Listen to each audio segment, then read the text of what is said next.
Hola, bienvenidos a otro Mates con Historia. Espero que estén bien. Reeditamos una vez más esta cita semanal que tenemos. Soy Pablo Yurman, vivo en la ciudad de Rosario.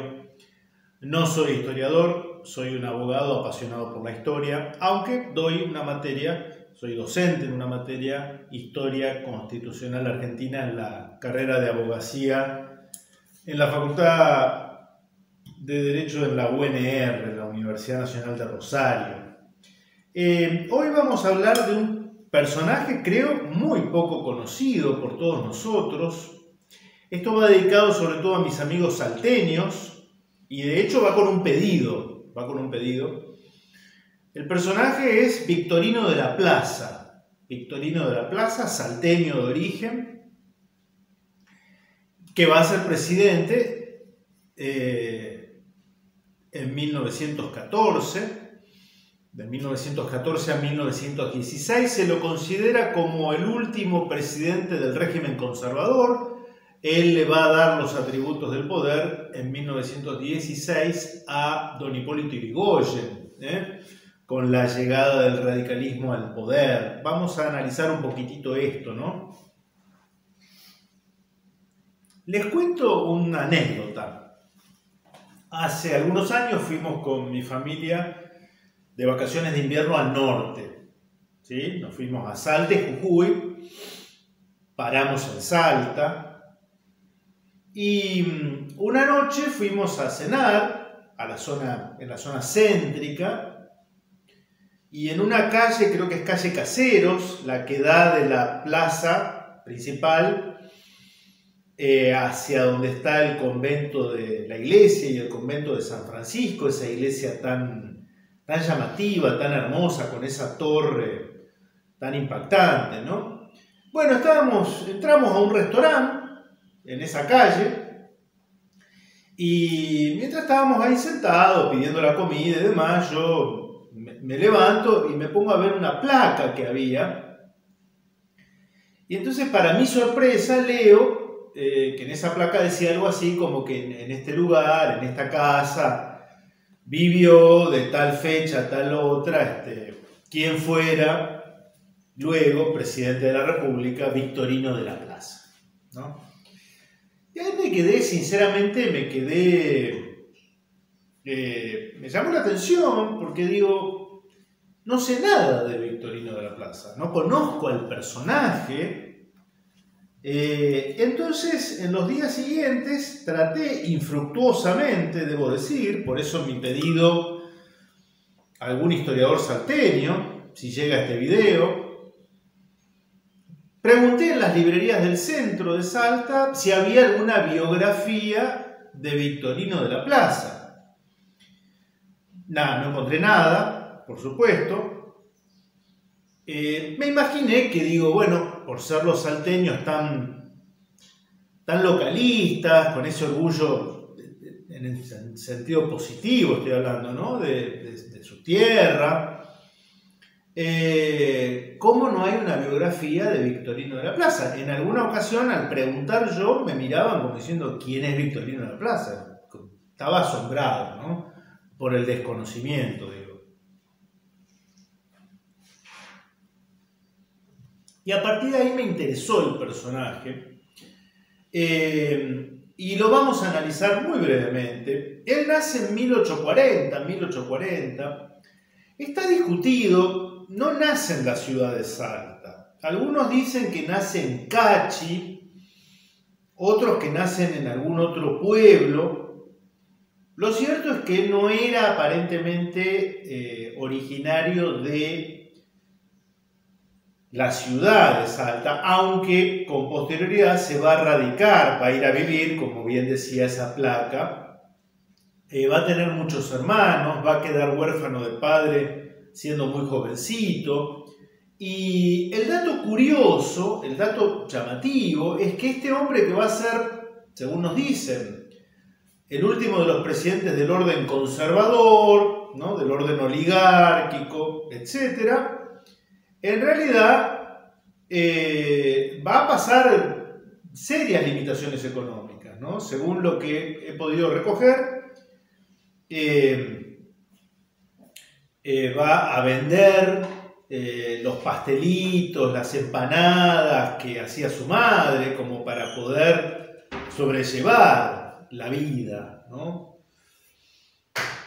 Y el título le vamos a poner Un Colla en la Casa Rosada, porque parece ser que los rasgos fisonómicos de Victorino remitían claramente a un origen de las etnias que habitaban esa zona antes de la llegada de los españoles. Era mestizo, claramente, ¿no? Por su apellido, era mestizo, era bien criollo, pero precisamente por serlo, había también sangre india, ¿no?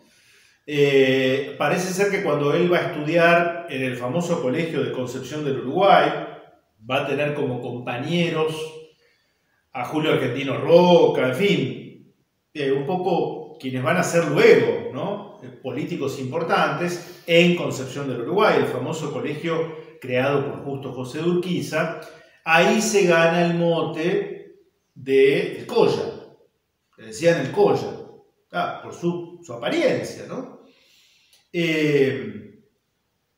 Y tenía esta cosa de algunos silencios, hablaba entreabriendo los ojos, en fin, todo un personaje, diríamos, ¿no? Todo un personaje.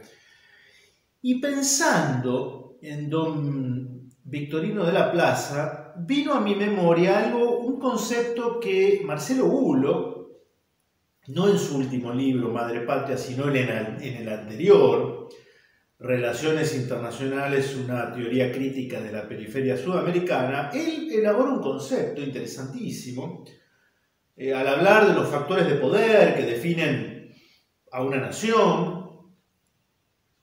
Él menciona, como al pasar, que también influye en el destino de un pueblo lo que él llama, si mi memoria no me falla, no lo tengo acá el libro, las fuerzas espirituales profundas de un pueblo.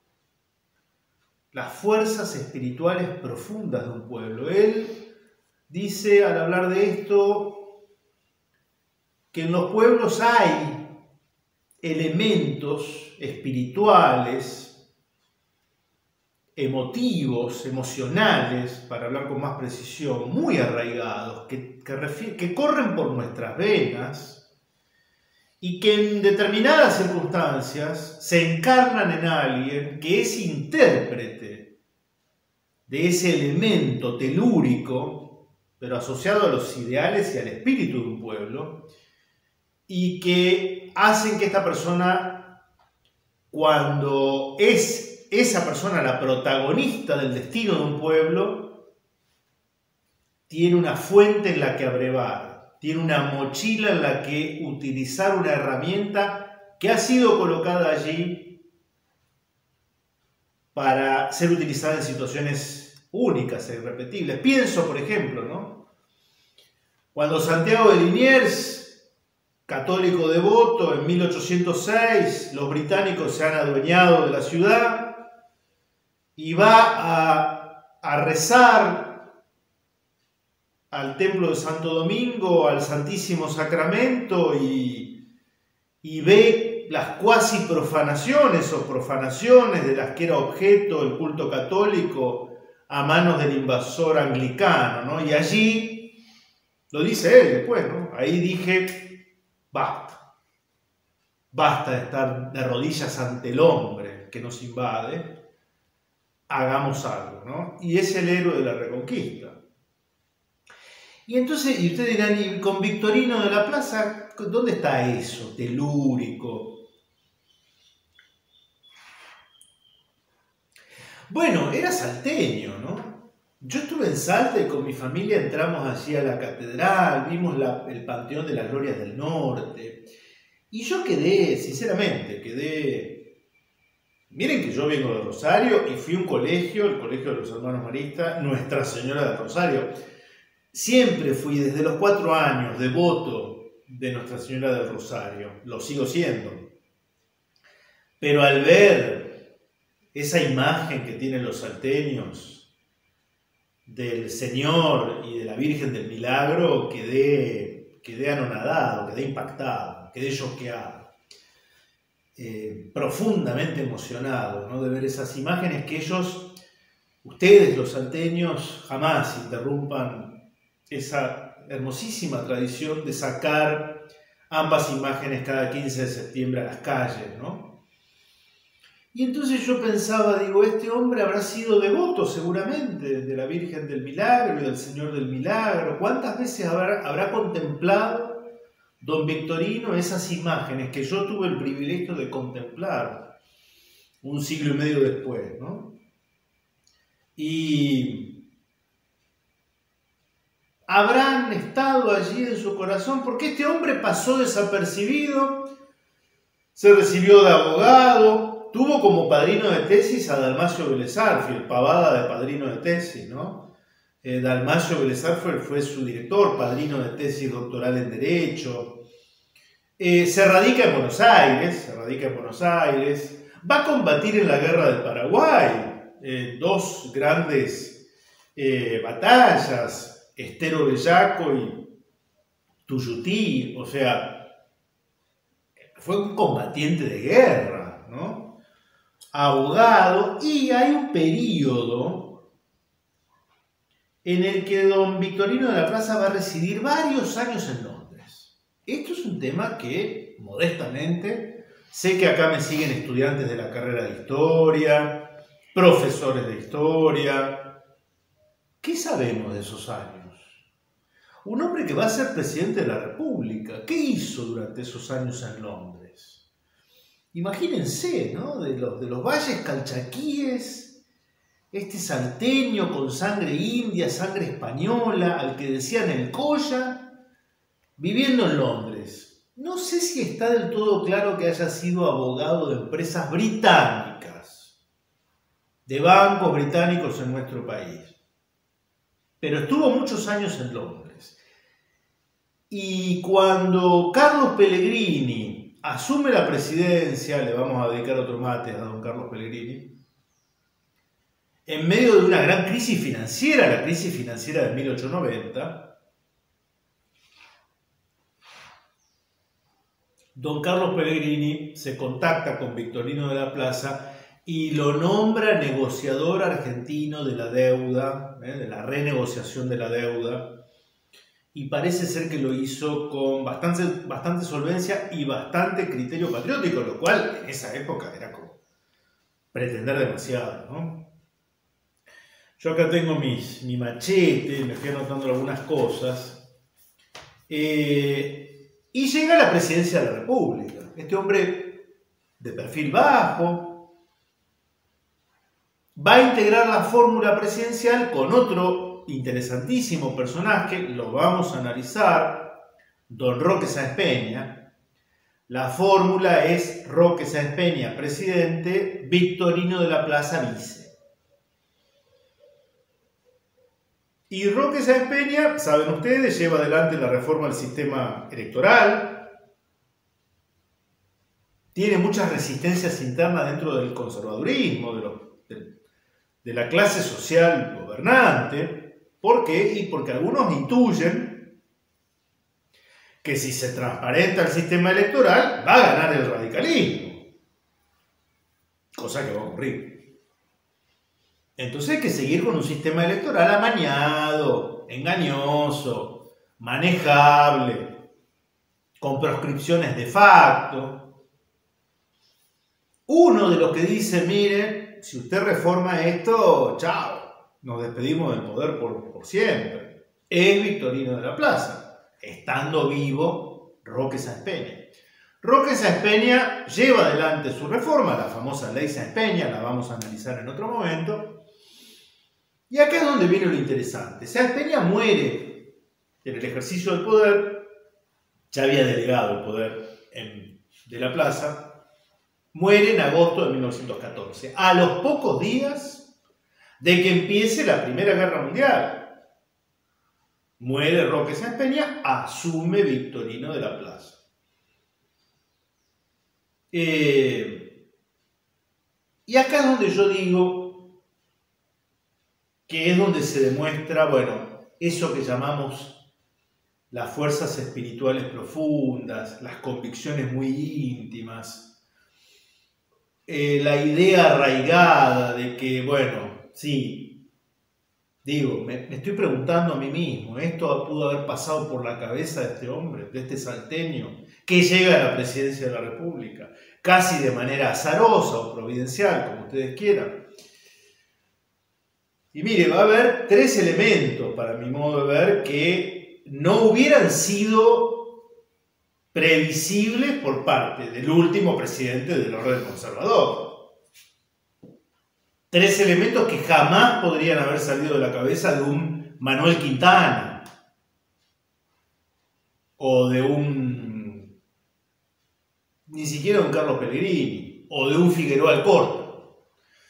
Primer elemento, una gran impronta social. Una gran impronta social. Por ejemplo, se hace sancionar bajo la presidencia de Victorino de la Plaza la ley de accidentes de trabajo. Ubiquémonos en la época, no había derechos sociales garantizados. El movimiento trabajador estaba capitalizado también, estaba conducido hasta la aparición del peronismo por el anarquismo, el trotskismo, el marxismo. Confrontación permanente. Era una bomba de tiempo eso, sobre todo en Buenos Aires. Y Victorino de la Plaza, que hereda uno de los funcionarios de Roque Sáenz Peña, Indalecio Gómez, y quizá por esta misma inspiración, un hombre del interior profundo, de una gran formación católica, lo empieza a descomprimir un poco. Yo me pregunto cuál era el margen de maniobra real que puede tener un tipo como Victorino de la Plaza, ajeno a la ciudad de Buenos Aires. Entonces la ley de accidentes de trabajo y otra ley, que es la ley de casas baratas. La ley de casas baratas, que de alguna manera yo no sé si soluciona, creo que no, pero por lo menos atender el problema grave habitacional argentino.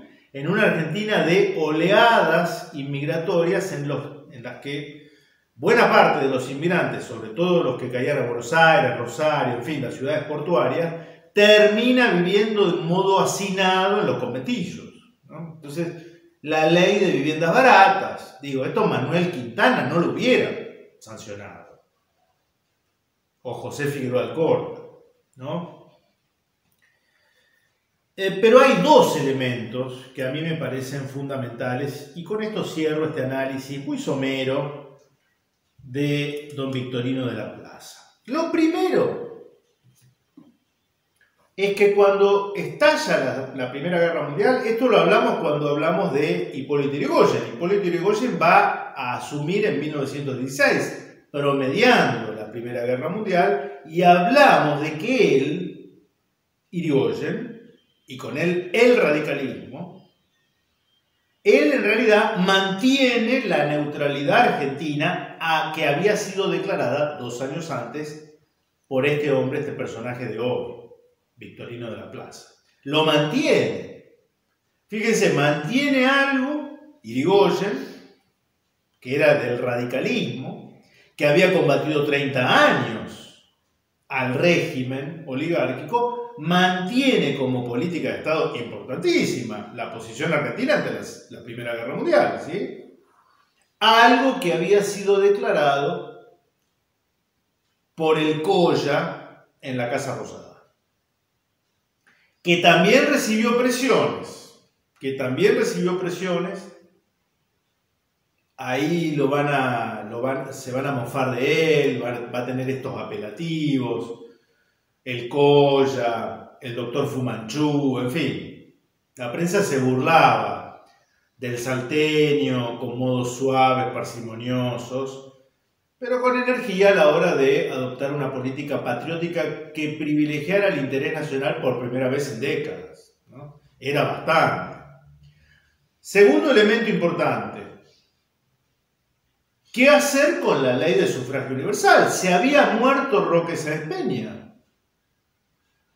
Y asume quien le había dicho, ojo, porque con esto nos sepultamos todos los que estamos del lado conservador.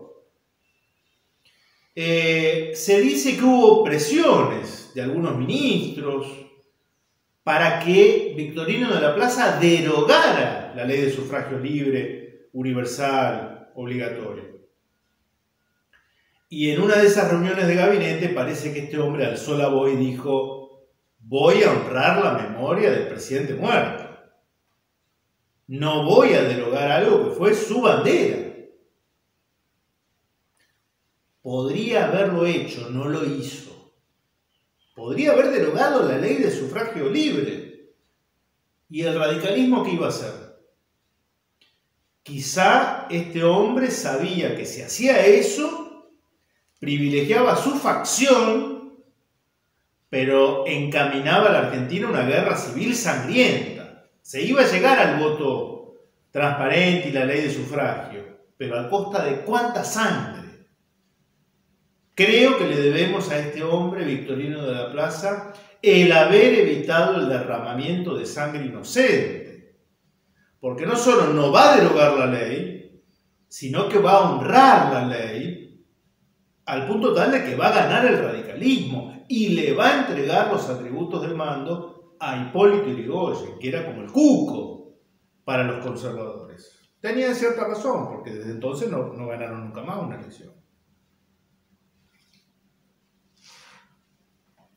Y lo último, Victorino de la Plaza va a lograr que el 25 de mayo de 1915, se firme en Buenos Aires el tratado o el pacto del ABC. El pacto del ABC. Estamos acostumbrados a creer que va a ser Juan Domingo Perón el primer impulsor de una alianza entre Argentina, Brasil y Chile, de ahí el nombre, ¿no? ABC, Argentina, Brasil, Chile. Claro, él lo va a relanzar durante su gobierno. Pero el antecedente de esta alianza se la debemos a don Victorino de la Plaza. 25 de mayo de 1915 se firma en Buenos Aires el tratado o el pacto ABC. Tiene un nombre oficial más largo. Argentina, Brasil y Chile acuerdan en el ámbito, en el momento de la Primera Guerra Mundial, que ellos van a tratar de entenderse por la suya en cuestiones vinculadas a la compra de armamentos, al equipamiento de sus fuerzas armadas y a sus movidas en el orden de la diplomacia internacional sin necesidad de esperar el guiño, el visto bueno de Washington, es decir, de Estados Unidos. Es decir, no es patear el tablero en la política panamericana fomentada desde Washington, pero por lo menos es decir, ubiquémonos en la época, bueno, Brasil, Argentina y Chile hacen rancho aparte y no están dispuestos a ser peones en el tablero del ajedrez cuyas piezas son manejadas arbitrariamente desde Washington. Al menos no en todos los temas, ¿no? Bien, esto lo hace el último presidente del orden conservador, el salteño, el Colla, dicho con todo afecto, don Victorino de la Plaza. ¿Ven ustedes cómo hay personajes de los que sabemos muy poco o casi nada? Hoy quería rescatar su figura. En su figura saludo a todos los seguidores de Mates con Historia que nos siguen desde Salta, Jujuy, del norte. Son muchos y lo hacen notar en sus comentarios, en sus sugerencias. Bueno, era una deuda de honor que yo tenía para con esa provincia y para con este personaje. Espero que lo hayan disfrutado, les pido que lo difundan, les dejo un saludo, nos vemos la próxima si Dios quiere.